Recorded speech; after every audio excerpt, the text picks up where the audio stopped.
ओम नारायणाय विद्महे वासुदेवाय धीमहि तन्नो विष्णु प्रचोदयात्। जय श्री हरि विष्णु जी। नमस्कार दोस्तों, आप सभी का आपके अपने यूट्यूब चैनल आसान राह में हार्दिक स्वागत है। दोस्तों, आज आप जानेंगे इस वीडियो में कि जया एकादशी का व्रत का पारण कैसे करें, एकादशी व्रत के पारण में क्या खाकर व्रत खोलना चाहिए और किन नियमों को जानना जरूरी होता है, क्योंकि अगर आपको ये नहीं पता है तो आपको अपने व्रत का पूर्ण फल नहीं मिलता है और व्रत भी पूर्ण नहीं होता है। तो पारण का समय और पारण क्या खाकर करना चाहिए, ये सब जानना बहुत ज़रूरी है। एकादशी व्रत का बहुत ही ज़्यादा महात्म्य है और वैसा ही महात्म्य है एकादशी व्रत के पारण का। तो एकादशी व्रत का पारण आपको पारण मुहूर्त में ही करना चाहिए और इसका पूर्ण फल आपको तभी मिलता है। तो दोस्तों, व्रत के पारण में आप कोई भी गलतियां ना करें। दोस्तों, इस व्रत के पारण में कुछ विशेष चीज़ों का प्रयोग करने से आपको व्रत का संपूर्ण फल प्राप्त होता है और देवतागण भी प्रसन्न होते हैं।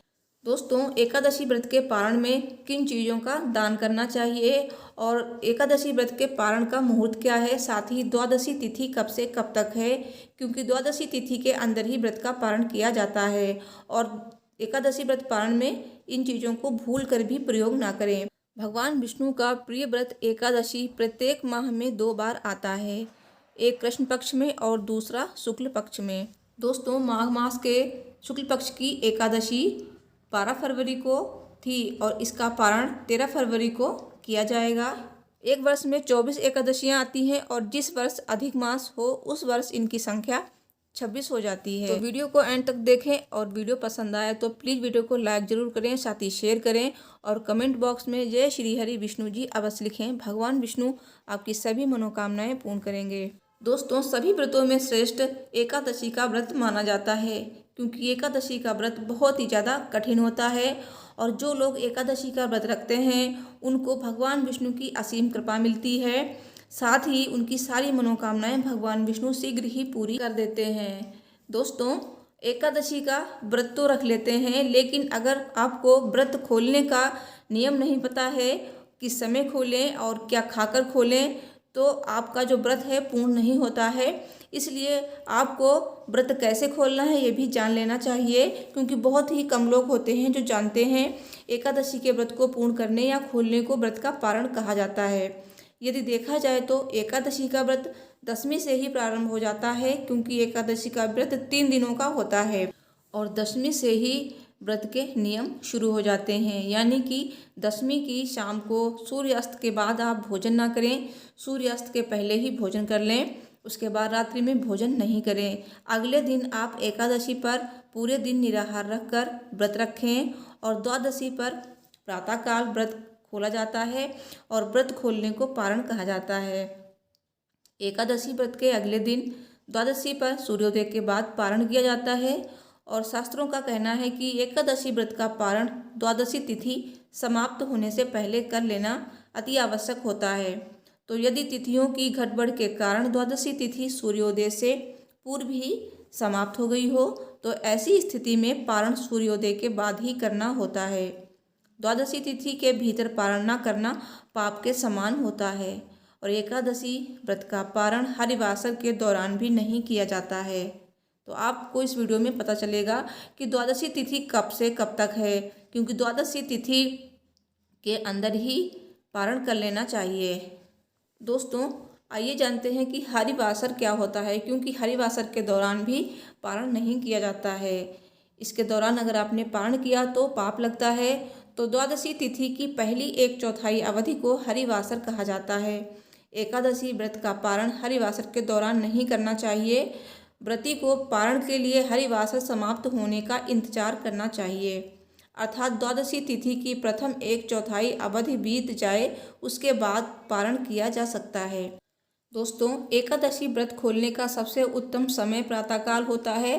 व्रती को मध्याह्न काल के दौरान व्रत तोड़ने से बचना चाहिए, अर्थात ये हुआ कि प्रातःकाल सूर्योदय के बाद 3-4 घंटों के भीतर व्रत खोल लेना चाहिए और मध्याह्न काल अर्थात प्रातःकाल 11 से दोपहर 1 बजे तक व्रत नहीं खोलना चाहिए। जो व्रती किसी कारणवश प्रातःकाल में व्रत ना खोल पाएँ उन्हें मध्याह्न काल बीत जाने के बाद ही व्रत खोलना चाहिए। दोस्तों ये छोटी छोटी बातें मैं आपको इसलिए बता रही हूँ क्योंकि अगर आपने व्रत रखा है तो आपको व्रत का पूर्ण फल मिले और आपको सारी जानकारी मिले, क्योंकि आपका जो एकादशी का व्रत है अच्छे से पूरा हो और इस व्रत का और भगवान विष्णु का पूरा आशीर्वाद आपको मिले। तो दोस्तों आइए जानते हैं कि अगर 2 दिन की एकादशी हो तो क्या करें। दोस्तों तिथियों की घटबढ़ के कारण कभी कभी एकादशी का व्रत लगातार 2 दिनों तक होता है। तो ऐसे में एक दिन पहले शुरू हुई एकादशी का व्रत ना करके अगले दिन यानी कि उदया तिथि में जो एकादशी है उसका व्रत रखें तो वो व्रत माना जाता है। और वैष्णव मत को मानने वाले लोगों के लिए भी दूसरे दिन वाली एकादशी का व्रत माना जाता है। तो इस तरह से आप भगवान विष्णु की कृपा प्राप्त कर सकते हैं। तो वैसे तो दोनों दिन की एकादशी का व्रत मान्य होता है, लेकिन अगर आप उदया तिथि वाली एकादशी का व्रत करते हैं तो बहुत ही ज़्यादा आपको पुण्य मिलता है। दोस्तों आइए जानते हैं कि एकादशी व्रत के पारण में किन चीज़ों का दान करना चाहिए और कैसे दान करना चाहिए। जैसे कि आपने एकादशी व्रत में पूजा की है, उसी तरह से आपको सुबह द्वादशी तिथि पर भी ब्रह्म मुहूर्त में उठना है और भगवान विष्णु की पूजा करनी है। फिर से धूप दीप नैवेद्य अर्पित करके आरती करके और इस तरह से आपको पूजा करने के बाद जो भी आपको चीज़ें दान करनी है उनको भी आप भगवान के सामने रखें और दान करने का संकल्प करें कि मैं ये सारी चीज़ें दान करूँगा। तो इस तरह से आपको जब दान करना होता है ना उसका बहुत ही ज़्यादा पुण्य मिलता है। और दान किन चीज़ों का करना है, देखिए अन्न दान भी कर सकते हैं और आप गुड़ और चने का दान भी कर सकते हैं। इससे व्यापार में वृद्धि होती है और नौकरी में तरक्की मिलती है। तो इस दिन आप कपड़ों का भी दान कर सकते हैं। जैसे कि इस टाइम सर्दियां हैं तो आप गर्म कपड़ों का दान करें, शॉल का या फिर कंबल का दान कर सकते हैं। और इस तरह से किया हुआ दान भगवान विष्णु को बहुत ही ज़्यादा प्रिय है। दोस्तों बहुत से लोग ऐसे होते हैं जिनके पास कुछ भी नहीं होता है लेकिन उन्होंने व्रत रखा होता है, तो वो किस तरह से दान करें। तो देखिए भगवान विष्णु श्रद्धा देखते हैं तो उन लोगों को सेवा दान करना चाहिए, क्योंकि सेवा दान से बड़ा कोई दान नहीं है। जैसे जिसको जिसकी ज़रूरत है, जैसे कोई रास्ते में जा रहा है उसको रोड क्रॉस करनी है तो कोई बूढ़ा आदमी है या कोई बूढ़ी औरत है तो उसको आप हाथ पकड़कर रोड पार करा सकते हैं। तो इस तरह से सेवा दान होता है। और अगर किसी को दवा की ज़रूरत है तो उसको आप दवा दे सकते हैं या आप उसका हालचाल भी पूछ सकते हैं। तो इस तरह से बहुत बड़ा ये दान होता है। किसी ज़रूरतमंद की मदद करना भी दान होता है। तो इस तरह से आप दान कर सकते हैं। दोस्तों ये तो मैंने बताया, जो लोग दान देने में असमर्थ हैं, वो दान नहीं दे सकते हैं, तो वो लोग ऐसा कर कर दान कर सकते हैं। अब देखिए जो लोग दान देने में समर्थ हैं तो वो गाय या फिर कपूर या फिर चना गुड़ या फिर पैसे अन्न वस्त्र पका हुआ खाना इन सब चीज़ों का दान कर सकते हैं। ज़रूरतमंद को कपूर का दान करने से नकारात्मकता दूर होती है और घर में आपके सकारात्मक ऊर्जा का वास होता है। और उस दिन आप ओम नमो भगवते वासुदेवाय नमः मंत्र का 108 बार जाप भी कर सकते हैं। और एकादशी और द्वादशी तिथि दोनों दिन आपको तुलसी माता के सामने घी का दीपक जरूर जलाना है और ब्राह्मणों को शुद्ध सात्विक भोजन बनाकर खिलाएं। उसके बाद उन्हें दान दक्षिणा देकर विदा करें। इसके बाद आप अपने व्रत का पारण कर सकते हैं, व्रत खोल सकते हैं। तो आइए अब जानते हैं कि क्या खाकर हमें व्रत खोलना चाहिए। दोस्तों आप सेम खाकर भी व्रत का पारण कर सकते हैं।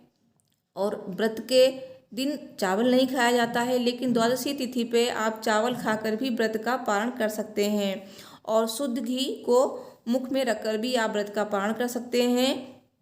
और इस दिन आप तुलसी का पत्ता भी अपने मुख में रखकर व्रत का पारण कर सकते हैं, क्योंकि तुलसी भगवान विष्णु को अति प्रिय हैं। और अब जानते हैं कि व्रत पारण में क्या चीज़ें नहीं खानी चाहिए। जैसे कि कुछ चीज़ें हैं जैसे कि मूली बैंगन साग मसूर की दाल लहसुन प्याज और चने की दाल, तो इन सब का प्रयोग नहीं करना चाहिए पारण में। आइए अब जानते हैं जया एकादशी 2022 पारण का मुहूर्त। तो जया एकादशी व्रत 12 फरवरी 2022 दिन शनिवार को रखा गया है और व्रत का पारण अगले दिन यानी कि 13 फरवरी को होगा। तो इस दिन व्रती सुबह 7:01 से 9:15 यानी 2 घंटे 13 मिनट की अवधि में जया एकादशी के व्रत का पारण कर सकते हैं। तो दोस्तों वीडियो पसंद आई हो तो प्लीज़ वीडियो को लाइक शेयर एंड मेरे चैनल को सब्सक्राइब करना ना भूलें। और कमेंट बॉक्स में जय श्री हरि विष्णु जी अवश्य लिखें। Thanks for watching. हर हर महादेव। जय माता दी।